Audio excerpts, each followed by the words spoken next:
Buen día chicos, el día de hoy veremos las enseñanzas de Jesús. ¿Por qué curó Jesús al criado del centurión? ¿Por qué algunas palabras del Nuevo Testamento resuenan en la misa de nuestros días? ¿Por qué se molestaron con Jesús cuando la mujer pecadora se acercó y le besó los pies? Adentrémonos en la Biblia, donde encontraremos todas y cada una de estas respuestas. Comenzamos. En el video anterior veíamos las bienaventuranzas, o como algunos lo conocen, el sermón de la montaña. Jesús hizo más ejemplos para que todos comprendiéramos lo importante de conocer la palabra de Dios y practicarla, como un hombre queriendo construir una casa, cavó profundo y construyó los cimientos en una casa sobre roca. Cuando creció el río, las aguas chocaban con fuerza en aquella casa, pero no pudieron derribarla, porque estaba bien construida. A esto se refiere Jesús cuando dice que escuchar la palabra de Dios y la ponen en práctica. Después hizo otro ejemplo. El que escucha la palabra de Dios y no la pone en práctica se parece a un hombre que construyó su casa en tierra. Cuando creció el río y las olas chocaban contra ella, ésta se derrumbó de inmediato. Y siguió hablando más con ejemplos para que entendieran mejor. Después Jesús se dirigió a Cafarnaún, en donde curó a un criado de un centurión. Casi al llegar a la casa del centurión le dijo: Señor, yo no soy digno de que entres en mi casa, basta que digas una palabra y mi sirviente se sanará, porque él entendía que si daba una orden se obedecía. Cuando Jesús escuchó esas palabras, se admiró y dijo a la multitud: Yo les aseguro que ni en Israel he encontrado tanta fe. Esta parte del Evangelio se hace presente en nuestros días, en la Santa Misa, cuando el sacerdote nos invita al banquete celestial. Exactamente antes de la comunión, el Padre dice: Felices los invitados al banquete del Señor. A lo que contestamos: Señor, no soy digno de que entres en mi casa, pero una palabra tuya bastará para sanarme. Prosigamos con la historia.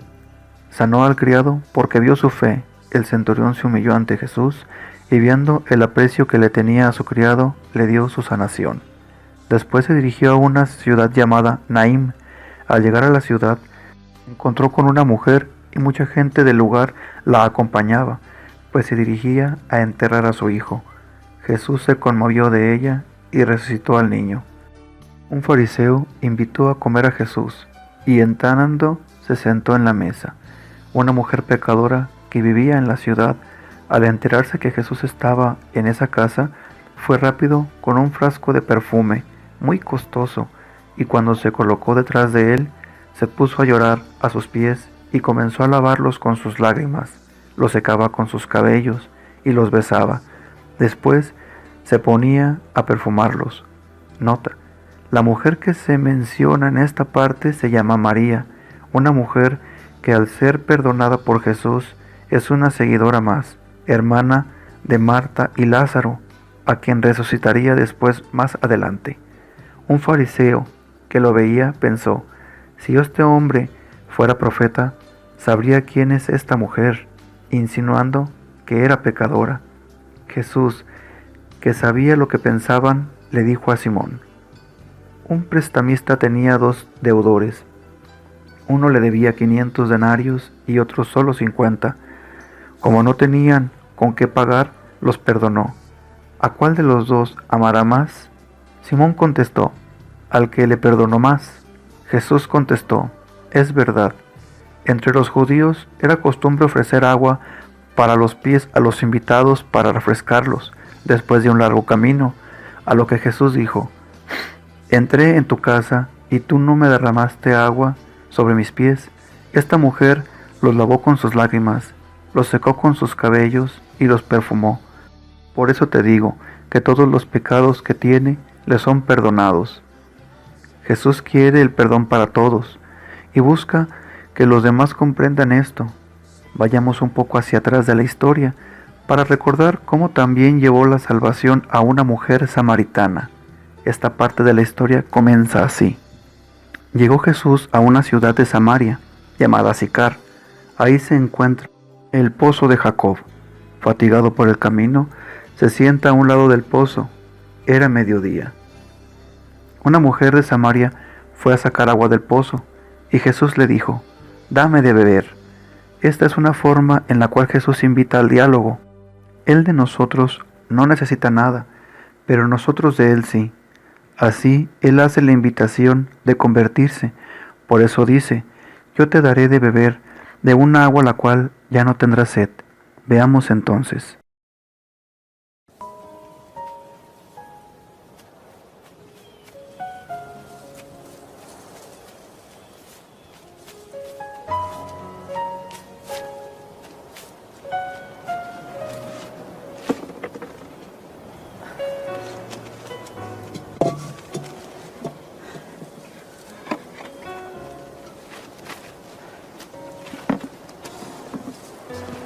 Dame de beber.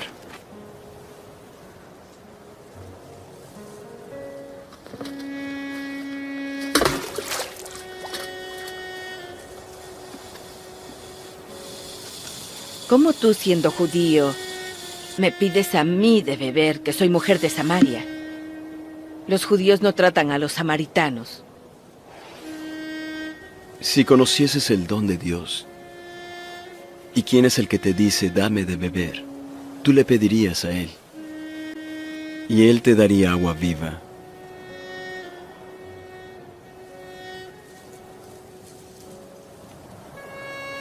No tienes con qué sacarla, y el pozo es hondo. ¿De dónde, pues, tienes el agua viva?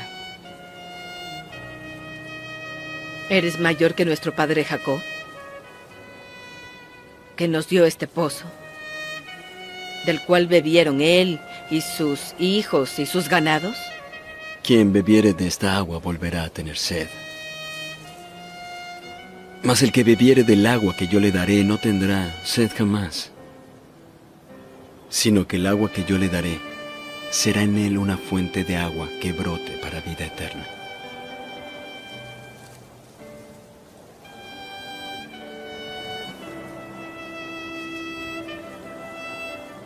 Señor, dame esa agua, para que no tenga sed ni venga acá a sacarla. Prosigamos con la historia. Jesús seguía curando a los enfermos y predicando su palabra. Un día les dijo esta parábola: el sembrador salió a sembrar su semilla.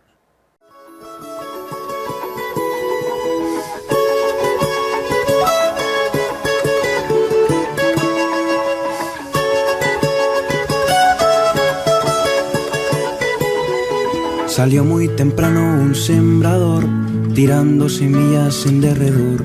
Estaba la tierra sedienta de amor y el surco esperando el precioso don. Qué ilusión, qué ilusión, qué ilusión que tenía el sembrador. Él quería ver crecer la flor y después ver el fruto madurando al sol. Pero el grano que cayó a la orilla del camino tuvo muy triste destino. Un gorrión se lo comió. Otras semillas fueron a dar a las duras piedras de un pedregal. Allí a la sombra pudieron brotar y estas sí parecía que podían triunfar. Qué ilusión, qué ilusión, qué ilusión que tenía el sembrador. Él quería ver crecer la flor y después ver el fruto madurando al sol. Pero cuando el sol salió, esas plantas se secaron. Sin raíz no soportaron el calor de la aflicción. Mas aún quedan granos en un lugar donde hay abrojos sin arrancar. Allí las semillas pudieron brotar y esta vez parece que fruto dar. Qué ilusión, qué ilusión, qué ilusión que tenía el sembrador. Él quería ver crecer la flor y después ver el fruto madurando al sol. Pero a poco de brotar, estas plantas se murieron. Los abrojos las cubrieron con su manto vegetal.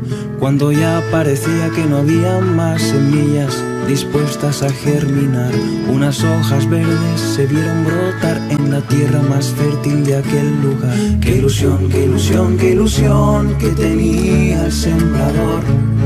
Él quería ver crecer la flor y después ver el fruto madurando al sol. Con profunda raíz estas plantas germinaron y con su verdor pintaron aquel suelo cual tapiz, como premio de color a esa tierra generosa.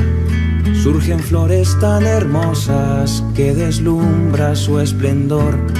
Y esta bella historia no acaba aquí, lo mejor todavía lo tienes que oír, pues salieron frutos por cientos o mil y aquel sembrador cosechó muy feliz. ¡Hey!